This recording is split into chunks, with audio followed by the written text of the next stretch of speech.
বন্ধুরা, আমরা গিয়েছিলাম মুর্শিদাবাদের বহরমপুর এবং বহরমপুরে সেখানে গিয়ে দেখি ব্যারাক স্কোয়ার ময়দানে একটি মেলা চলছে। সেই মেলাটির নাম হচ্ছে বহরমপুর খাদি মেলা। এবং সেখানে যাওয়ার পরে ভেতরে প্রবেশ করলাম। প্রবেশ করার পরে দেখছি এক জায়গায় এক চাওয়ালাকে ঘিরে সকলেই চা খাচ্ছে। তা আমার মনে জেগে উঠলো যে এটি কী চা।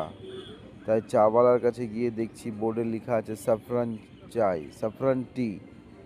তা আমি চাওয়ালাকে জিজ্ঞাসা করলাম এবং চাওয়ালাকে জিজ্ঞাসা করার পরে সেই চাটাও খেয়ে দেখলাম বেশ মোটামুটি ভালো, সুন্দর চা। তো যাই হোক, আমরা বহরমপুর খাদি মেলায় গিয়ে চা খাওয়ার পরে আরও চারিপাশে ঘুরলাম এবং ঘোরার পরে খুব ভালোই লাগলো। চাওয়ালার সঙ্গে কথাও বললাম এবং বহরমপুর খাদি মেলা যে এত সুন্দরভাবে সাজানো গোছানোভাবে বসেছে সেটাও দেখলাম, ঘুরলাম, আনন্দ হলো। চারিপাশে ঘোরার পরে ফ্যামিলি নিয়ে গিয়েছিলাম আমি, ফ্যামিলিরাও আনন্দ করলো।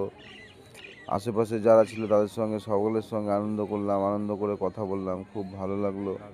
আপনারাও এবছর তো খাদি মেলা